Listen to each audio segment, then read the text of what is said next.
Oh, cool.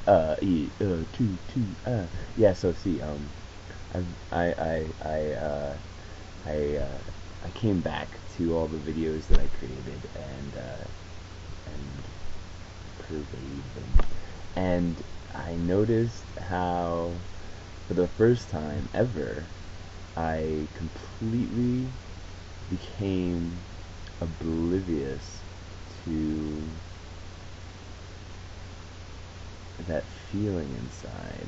You know, that feeling of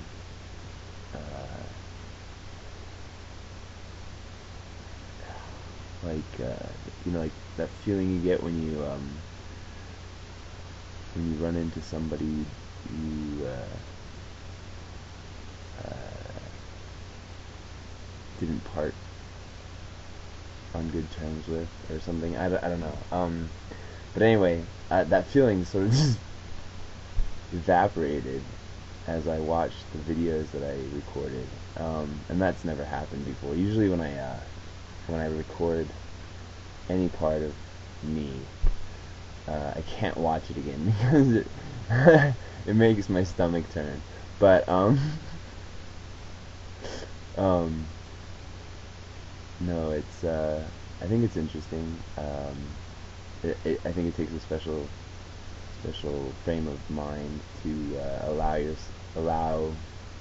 your senses to perceive you coming back, you know, at them from like an other point of perspective or whatever, to see the outside, the inside on the outside, from the outside. I don't know. Anyway, yeah. So basically, nobody really watches these videos except for me.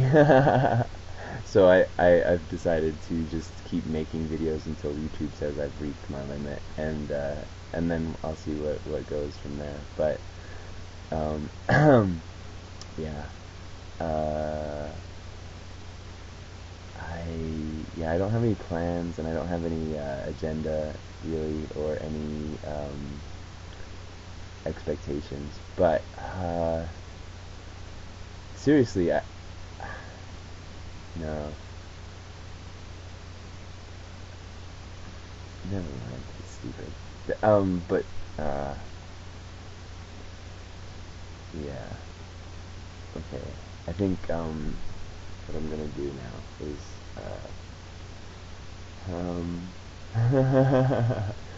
I'm going to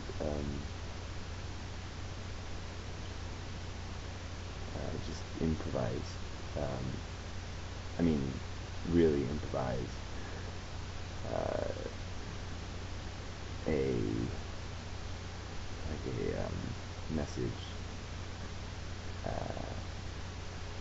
So because I feel this calling, as it were, to proclaim my love. So here it goes, and it comes in the form of a very unique, uniquely phony and probably very often heard from English accent. So here it goes. Alright. I wandered through the decimated wild lands of your forgotten remembrance, and I noticed there were no grave markers, but for the charred remainder, that is, of swollen bark that had creaked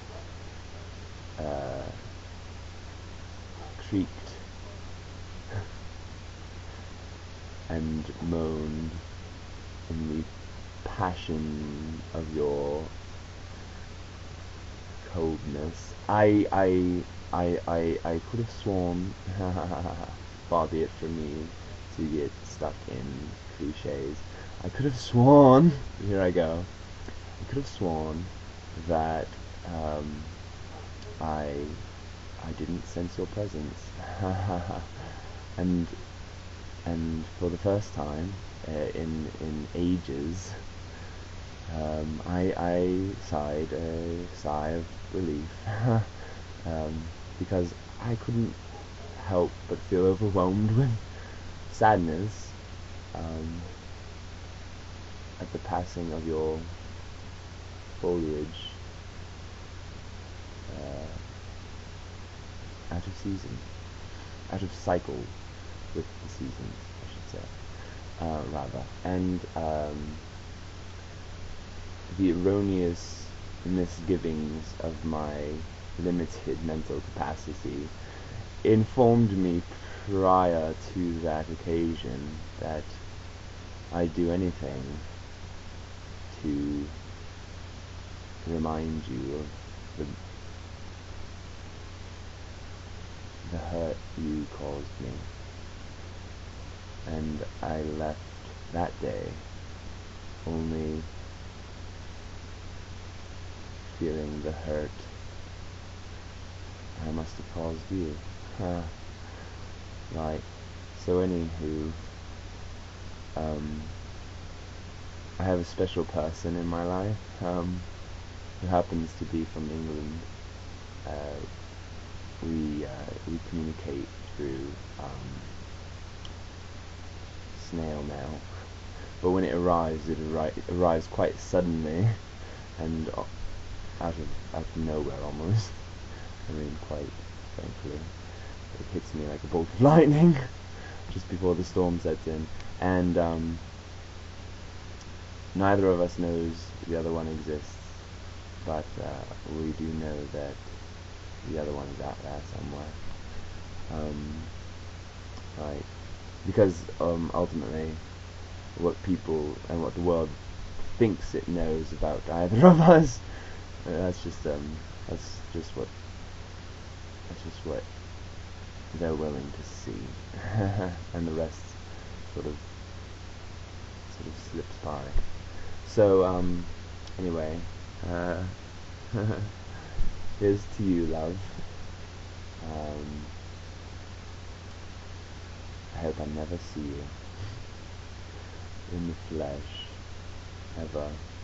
We should remain distant, I think, because I don't think I'll be able to continue breathing if I ever encounter you in person. Alright, so, and then I'll make an utter fool of myself, and it'll all be up creek's paddle at that point. So, there's my story, and I'm fleeing from it.